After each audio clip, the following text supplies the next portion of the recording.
দেখুন, আমিও মহারাজের ওই বাড়িটা দেখেছি।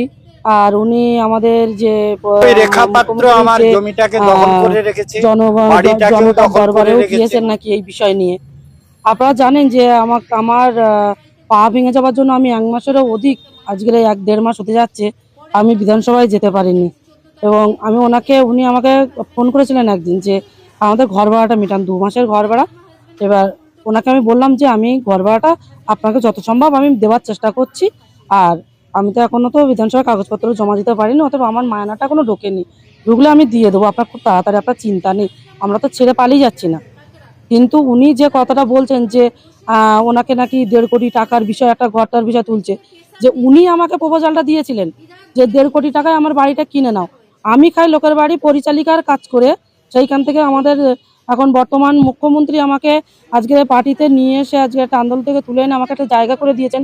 আমি 1.5 কোটি করে টাকা কোথা থেকে জোগাড় করবো যে ওই বাড়ি আমার নেবো? আমি কুঁজো, আমি আমি কুঁজোয় আমি চিত হয়ে শোয়ার শখ আমার নেই। আর একজন মহারাজ হয়ে এরকম ধরনের কথা বলছেন। উনি বিগত দিনে ওই বাড়িতে কি করতো, কি কারবার চালাতো, সেটা কিন্তু এই হিঙ্গলগঞ্জ এবং লেবুখালীর মানুষের অজানা নয়। অতএব এই বাড়িতে আমরা আছি এবং সুস্থভাবে ভদ্রতার সাথে আছি। আর আমরা পালিয়ে যাবার লোক নয়, আমার বাড়ি এখানে। অতএব ওনার যে টাকাটা, ওটা 50,000 টাকা দিয়ে দেওয়াও হয়ে গেছে। উনি যে মিথ্যে কথা বলছেন আমার হাজবেন্ডের নামে, যে আমার হাজবেন্ড নাকি খিস্তি মেরে ওনাকে বলেছেন, কিন্তু আমি কখনোই বিশ্বাস করি না যে ওনার সাথে খিস্তি মেরেছেন। কিন্তু উনি আমাকে ফোন করেছিলেন, আমাকে অপমানজনক কথা বলেছিলেন। আমার কাছে সে রেকর্ডিং আছে। আমি তখন বিডিও অফিসে আছি, ফোন আমার বাড়িতে। আপনি যদি আমার সাথে আমার ওখানে যান অফিসে, আমি অবশ্যই আপনাকে রেকর্ডিংটা দিয়ে সাহায্য করতে পারি। যে একজন মহারাজ, ওনাকে আমি যথেষ্ট সম্মান করতাম, কিন্তু ওনার এই আজকের এই ব্যবহারটা দেখে আর সম্মান করা যায় না।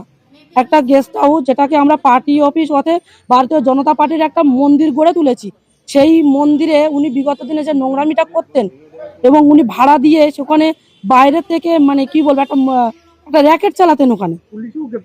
হ্যাঁ, তো উনি আমাকে যখন, আমি ওনার মেয়ের বয়সী, উনি আমার পিতৃতুল্য একজন ব্যক্তি, তো উনি আমাকে অসম্মান করলেন আজকে। তাহলে আমি ওনাকে অসম্মান করতে চাই না। কিন্তু উনি হয়তো ভুলেই গেছেন টাকার লালসায়। উনি দেবেশ মণ্ডলের খুবই ঘনিষ্ঠ। আর উনি চাইছেন যে রেখা পাত্রর নামে বদনাম করে আমি গেস্ট হাউসটা বিক্রি করব। গেস্ট হাউস কেউই নেবে না, কেননা সবাই জানে যে ওখানে কি হতো। আর মহারাজ ওটাকে বৃদ্ধাশ্রম করবে বলে ওই জায়গাটা, ওই গেস্ট হাউসটা বানায়, এবং ওই জায়গাটা মানুষের কাছ থেকে সই নিয়ে উনি ওই জায়গাটায় ওই ঘরটা বানায়। তারপরেও উনি ওখানে বৃদ্ধাশ্রম করেনি, ওখানে এইসব কারবার চালিয়েছেন। আর আমি সম্মানে ওখানে আছি। আমি পালিয়ে যাওয়ার মেয়ে নই। 10 পয়সাও যদি উনি পান, 10 পয়সাও ওনাকে আমি দিয়ে যাব। আজকে উনি মুখ্যমন্ত্রীর কাছে গেছে, হয়তো ভারতীয় জনতা পার্টিকে অসম্মান করেছেন, আমাকে অসম্মান করেননি উনি।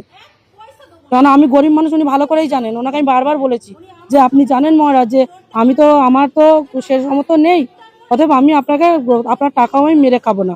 আপনি এইটুকু ভরসা আমার উপর রাখতে পারেন।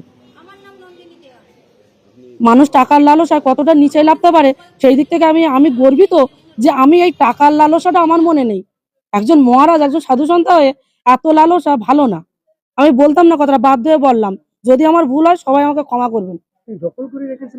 কোনো দখলদারি নয়, 1 বছরের এগ্রিমেন্ট করা আছে। 1 বছর পরে ওনার গেস্ট হাউস আমরা ছেড়ে দেবো। তারপর ওনার গেস্ট হাউস কাকে বিক্রি করছেন, কাকে ভাড়া দিচ্ছেন দেবেন।